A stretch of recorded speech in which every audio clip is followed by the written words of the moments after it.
fermement opposé. merci grand Ba. tey vraiment sol bi nga sol mbubbu. waaw taskatu xibaar bi. ak voilà ni ko leer leeral na. defal nga ma li ma waroon a def. voilà macha allah. donc léegi on continue avec toi sur le. voilà maintenant. donc pour mu leer ci internautes yi defe naa le porte-parole du gouvernement dégg ngeen ni ko Bachir leeralee engagement yi ñu jël fii léegi ci kanam na ñu jublu ci. jëf ci incha allah voilà allez-y Bachir. maintenant xam nga nag lii Amadou Diouf wax te Thiombane wax ko man xam naa ni loolu lay gis maanaam Barthélémy Diaz dafay sol mbubu bu bees parce que il quitte la position d'un général chef de guerre au profil d'un super patron pour être le patron lui-même loolu mooy benn. Et maintenant, je pense que Barthélémy Diaz va changer de position.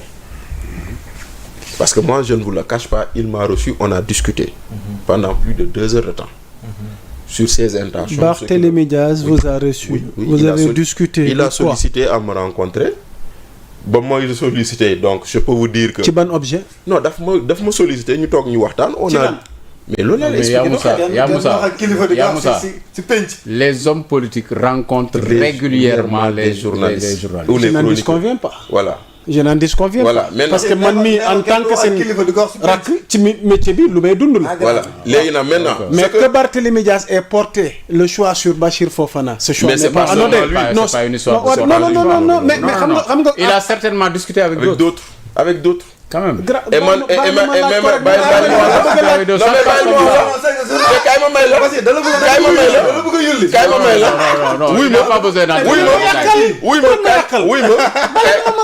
kaay ma may la lenn. Moi en quittant Barthélémy Diaz il m'a dit yoroo numéro diw je veux les rencontrer. diw ak diw. non jaru ko. ñoom ñan. ay nit la yoo xam ne ay sénégalais yoo xam ne gis na leen il a envie de discuter ak ñoom échanger ak ñoom. ok Barthélémy Diaz a demandé à rencontrer Bachir Fofana.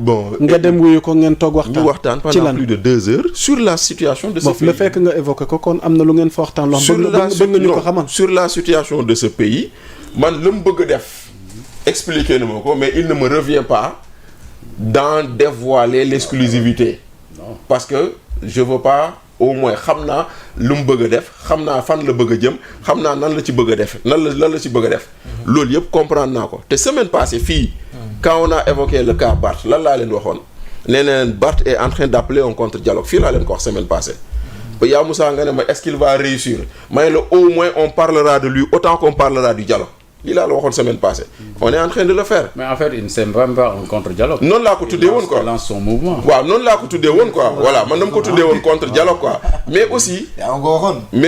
mais aussi sachant que c'est une pratique bien de Barth ou de Khalifa. Ouais. La première fois que Macky a appelé à un dialogue en 2016 Khalifa a organisé un meeting à Mermoz. Quand on a parlé ici du sommet de l'eau, Barthélémy a organisé le contre-sommet de l'eau. ñoom c'est-à-dire que ça a toujours été dans leur pratique de vouloir exister dans l'agenda de l'autre. loolu du lu bees politiciens ñoo koy def da ngay gis Macky Sall def discours à la nation le 31 décembre Bougane dem toog def discours wala Sonko dem toog def discours. Donc c'est toujours vouloir exister sur l'agenda de l'autre. Ça c'est une pratique bien politicienne. Mais lu am ba am moo di nii moi je sens quelqu'un qui a des regrets d'avoir accompagné Pastef dans notre discussion. Je sens quelqu'un qui se sent responsable de ce qui s'est passé dans ce pays et qui veut faire amende honorable. Maintenant nag réussira-t-il pas loolu beneen débat la mais au moins il semble vouloir prendre son destin en main et effectivement Barthélémy Dias se prépare pour 2029. Et il se prépare et aujourd'hui il a des handicaps qu'il sait parce que laaj naa ko nee naa ko ça yow américain nga mu ne ma oui je suis américain parce que j'ai épousé une américaine on a eu 3 enfants donc c'est ce qui m'a donné la nationalité américaine mais je vais me départir de cette nationalité. Donc par exemple Barth est prêt à se départir de sa nationalité. Il a commencé le processus. Il est obligé. déglu fii ma jox la xibaar. C'est même pas un choix. Oui ma obligation. C'est une obligation, c'est différent. kaay ma jox la xibaar bi. mooy maanaam sinon il peut pas être candidat. a entamé le processus de renonciation à sa nationalité sinon il américaine. ne peut pas être candidat. Pour être candidat en 2029. Ah, mais il a dit qu'il prospective. ma wax la beneen Perspective 2029. il avait candidat non. ma wax la beneen il avait aussi la nationalité française par son père. Oui. Et il a également entamé un processus de se départir de sa nationalité française. Obligatoirement. Il n'a pas le choix. Il n'a pas le choix. C'est normal. Sinon, lu dal Karim Wade dal ko. Voilà. Donc aujourd'hui, il est dans cette il est dans cette dynamique-là. Maintenant, on verra qu'est-ce que ça donne. Ah oui. Thioune. Non, man kay wax naa sama xalaat yàgg. dafa am loo ci dool. Non. Bon, maintenant, quant au dialogue. Sur le dialogue. Quant au dialogue, man, je félicite. Non, laisse-moi féliciter grand bi. baax na. Ah, grand bi moo ñu fi waxoon ni dialogue bi pour lan la woon. Ah, pour pouvoir premier ministre. Même sur le fond. Grand bi dañoo toog fii mu ne le dialogue n'a qu'un objectif, c'est renforcer les pouvoirs du premier ministre. Ah, ok. Et le docteur adjoint renforcer les pouvoirs de Sonko. Non.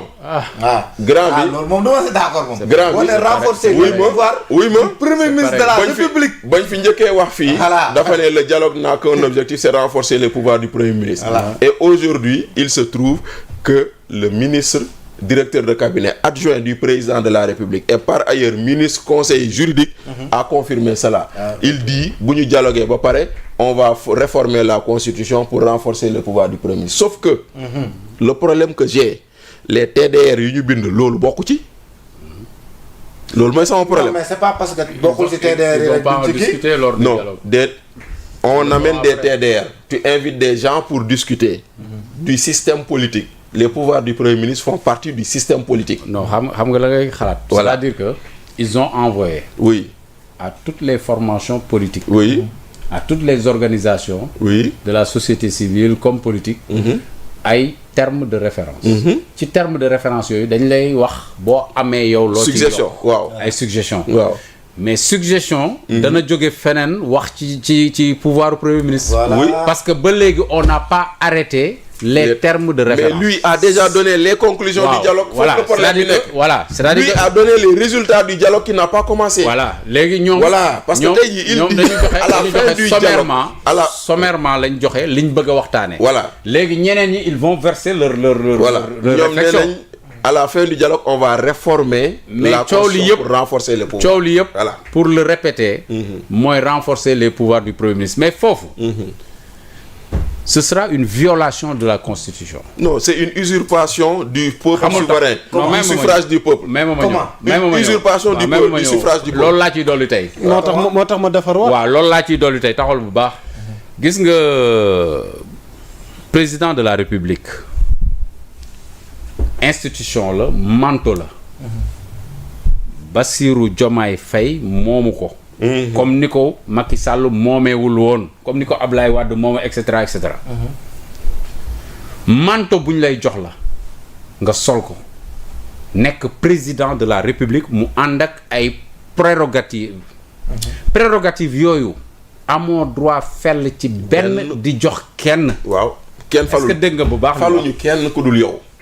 amuñu droit nga ci fell lenn di ko jox kenn à moins de faire passer par référendum. Exactement foofu laa doon jëm. même rek ma ñëw